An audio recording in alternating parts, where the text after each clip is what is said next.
Hey everyone, Tim with Collect Jurassic, back with another news update. Today we're going super sized with our toy reveals. That's for the Mattel Super Colossal line. On previous toy reveal videos, we've talked about the new Super Colossal Giganotosaurus for Dominion, but today we're talking about some new additions to the line, but we'll talk about Giga again as well because, come on, that's the big baddie in Jurassic World Dominion, so we'll talk about it whatever chance we get. So stick around for the video and we will go through each of these figures and offer our impressions.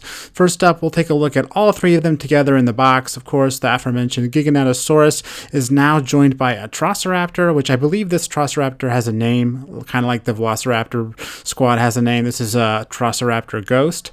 Then we also have Tyrannosaurus Rex, which is technically a repaint from the Fallen Kingdom range of Super Colossal figures, but this T-Rex looks better in every way, and you'll see later on in the video why this one is such a big improvement over what we received before. But first off, let's go ahead and take a look at Giganotosaurus just to get acquainted with the Super Colossal line for Dominion. This figure will actually be out in less than a month now, in April, and I believe these other two releases aren't too far behind, but Giganotosaurus is definitely the, what I would call the kind of spotlight species for Jurassic World Dominion, so makes sense that it would get released first.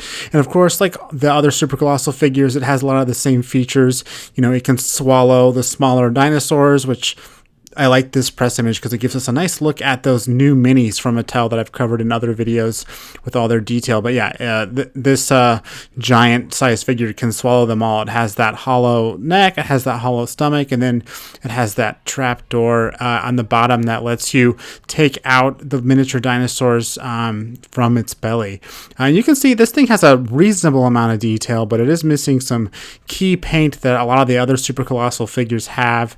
Here's a photo of that trapdoor again, but in terms of paint, you can see that the toenails and claws aren't painted, which is definitely a deviation from previous Super Colossal figures. I mean, before this we had T-Rex, Indominus Rex, Velociraptor Blue, and Toro, and I believe every single one of them has their not just their toenail claws painted, but their hand claws as well.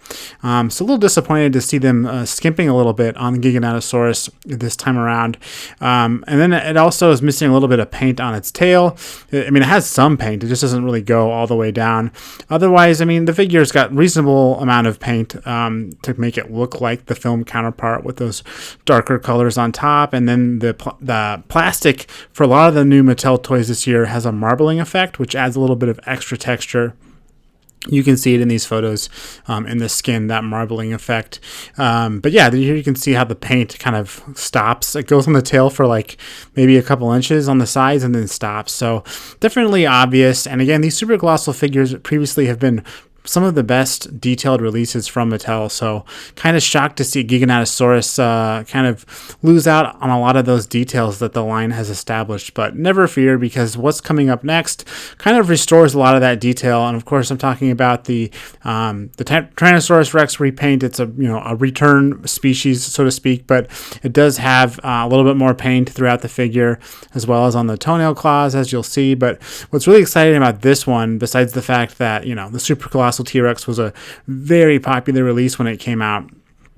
I mean, I don't think they could keep it on the shelf for a while.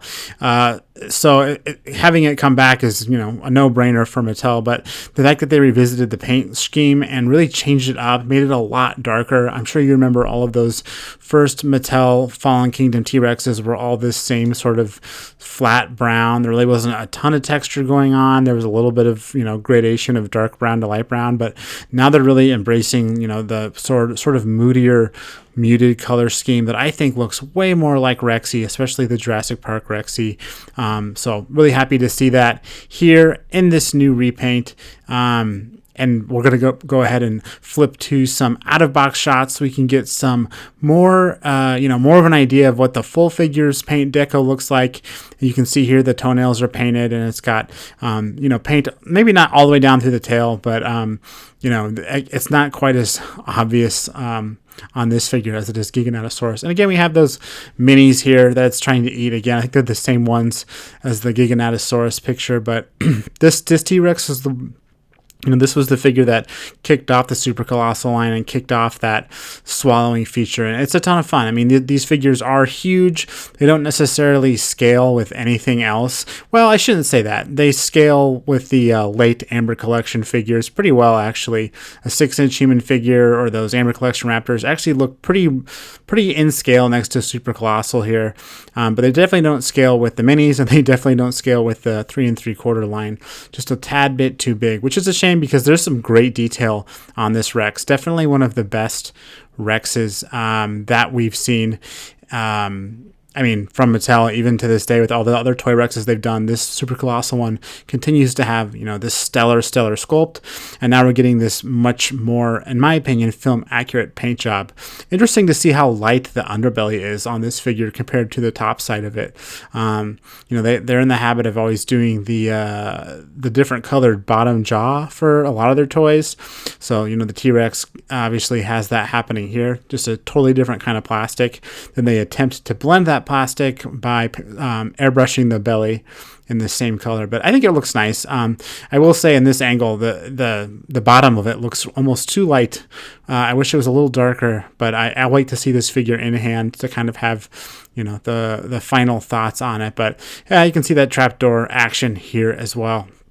But really, really cool figure, and again, on always a popular release. So I think having it back is going to make a lot of people happy who didn't get it the first time around, and a lot of new collectors are going to be certainly lured in with this excellent version of the T-Rex toy. Massive, definitely massive, but also excellent. So.